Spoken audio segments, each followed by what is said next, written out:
Hello, I'm going to talk to you today about the labour market. The world of work is continually changing and it's really useful to know about key trends in local industries. So I'm here today with a local recruitment expert, James Taylor, who's going to talk about some of the key trends that he is seeing and some top employability tips later on in this video. So what is the labour market? Labour market information can tell you which industries are recruiting and where they are located, the number of people in certain types of jobs, what jobs and skills employers are looking for, and growing or declining job areas and general employment trends. No matter what is happening in the economy, there will always be some businesses or some sectors that buck the general trend. The latest report on jobs, produced monthly by the Recruitment and Employment Confederation, shows IT, computing, engineering, construction, accounting and finance, and nursing and medical jobs are currently growing. So, if you are starting to career plan, it is helpful to be more aware of the broad range of different job roles across organisations and sectors of work, and any work trends. For example, you'll be aware of the huge Walker's Crisp factory here in Leicester, the largest crisp factory in the world. And alongside those roles in production, they have roles in engineering, research, HR, marketing. So you can see that there can be lots of potential different roles across companies. But there are also lots of different sectors of work. Work sectors are those where the employers tend to do similar things. For example, employers who make things work in manufacturing. Locally, there are lots of great sectors to work in, like health and social care, low carbon, space, creative and digital, manufacturing, business, finance and professional services, construction, logistics, education, engineering. So these are just some of the great local sectors available, but there are others. So let's look at some of the things that affect the world of work. COVID-19 affected both the local and global world of work, and organisations had to change fast to adapt in changing circumstances.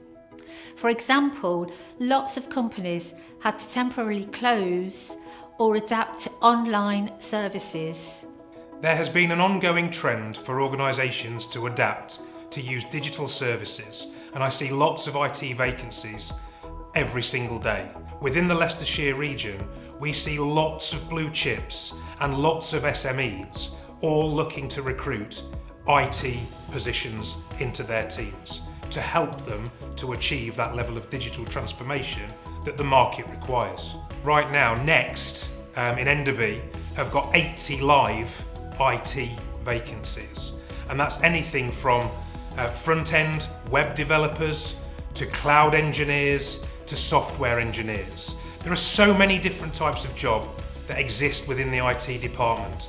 It isn't just for techie people, it's also for creatives, people that are visionary, people that want to make a difference to an organisation.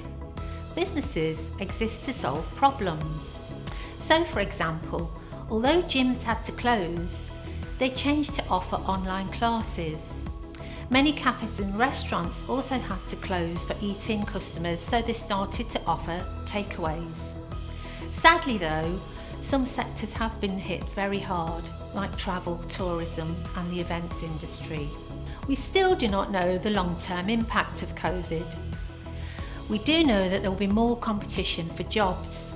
So we're going to look at job hunting and employability tips later in this video. So what else affects the labour market? Well, new technology.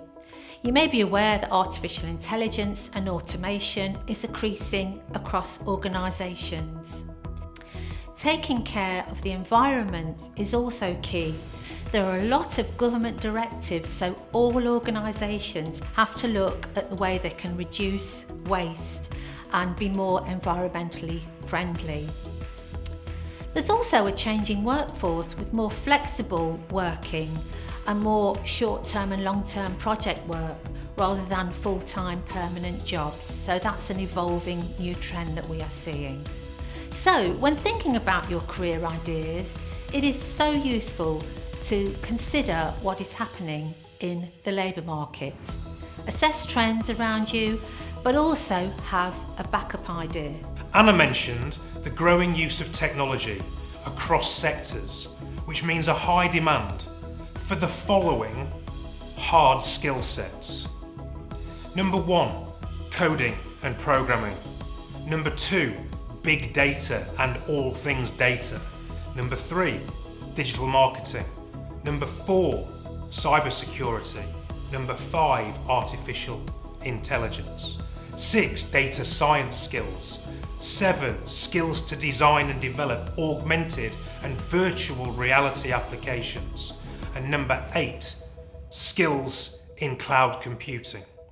And outside of the world of technology, we've got an ageing population here in the UK, meaning that there are more opportunities arising than ever before in health and social care. This sector is an incredibly broad sector. It's much wider than just doctors and nurses. There are over 350 different types of job role, so it's well worth you researching. As Anna mentioned, the growing emphasis on sustainability and greener technology should mean new roles linked to electric vehicles, to green building techniques, to green food packaging, and to greener energy and manufacturing. In a COVID world, we also saw the need for key workers to keep the country going. People working in the public sector, the police, digital services, food retail, health and social care, drivers, logistics, and utilities like energy, IT, and water engineers. These are just some of the areas to think about, along with some of the local sectors like logistics and like aerospace and space that the Leicestershire area has a strength in. Currently, there are just over 490,000 jobs in the Leicester and Leicestershire area and over 43,000 registered businesses, including large businesses with a base here, such as IBM, Amazon, Hastings Direct, Next, 3M, Caterpillar, Triumph, Dunelm, Santander and Samworth Brothers, but also a lot of great public sector organisations like the NHS, police, job centre, education and local authorities who also employ a lot of people and have a broad range of roles. But you must remember most local employers are micro, so they employ under 10 staff, small, so they employ 10 to 49 staff, or medium, which is those that employ 50 to 249 staff. And these are the ones that have the most career opportunities, and these are employers that you may not even know about. There is a massive world that exists outside of the world of big corporate, and that's the world of SME. And SME is about small and medium-sized enterprises.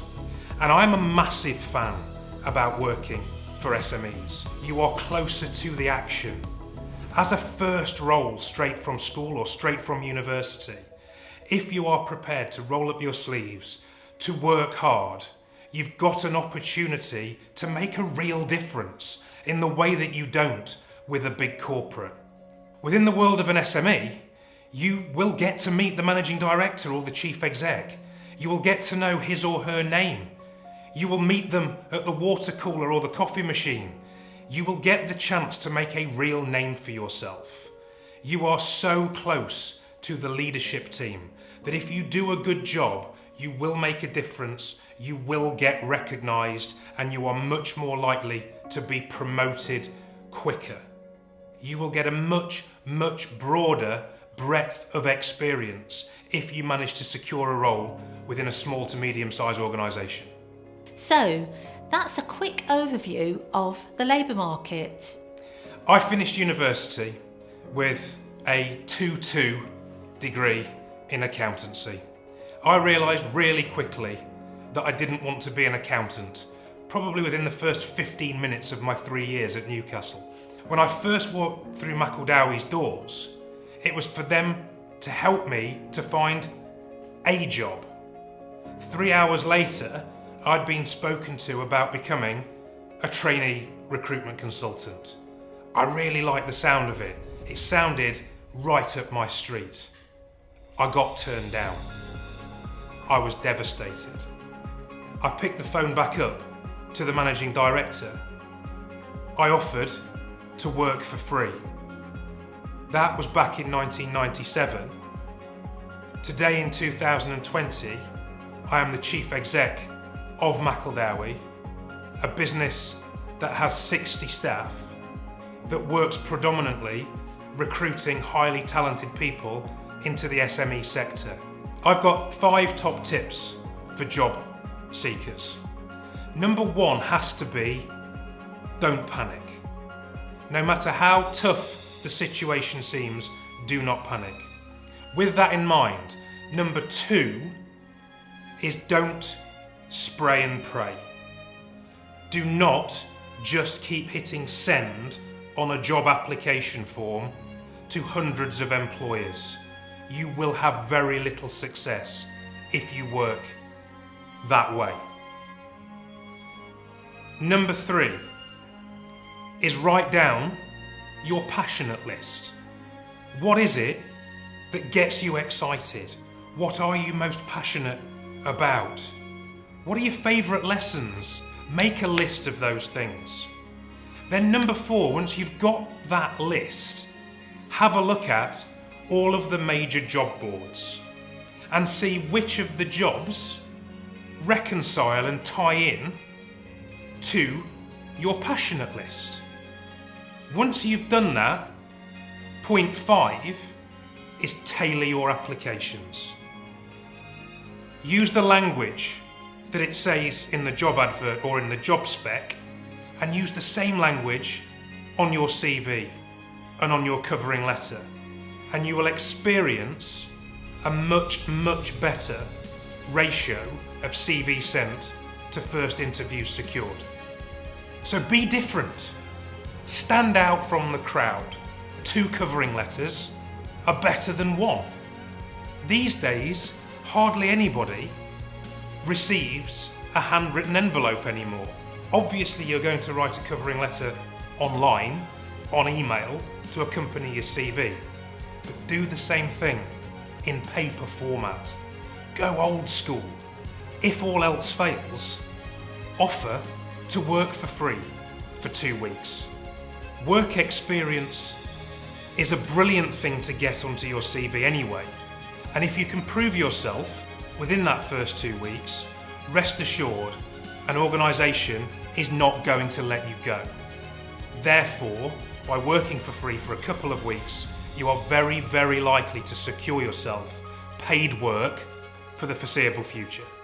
Your first job cannot be all about the money. It's about getting experience and getting into an organisation that will reward you for a job well done. The advice that I would give to you guys looking to start out in the world of work is don't panic. Where you can, hand deliver a written envelope application. Offer to work for free for 2 weeks. Show a desire for self-improvement. Work ethic is critical. Don't be afraid of failure, because failure sometimes can be good. The CV is a sales document, and there are only 3 types of question that you really need to know about at interview. The first one is, what have you done so far? The second one is, what is it that you want to do next? And the third one is, what are you like as a person?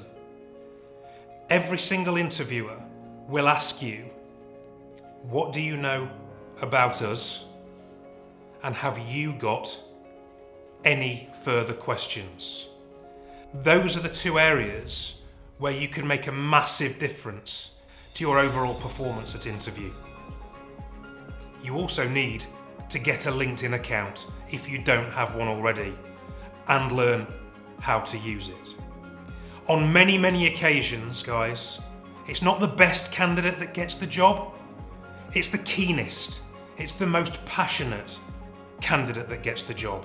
So my final piece of advice to you is, if all else fails, resort to passion. One last thing, another option, and a growing option for young people, is to be an entrepreneur and to run your own business.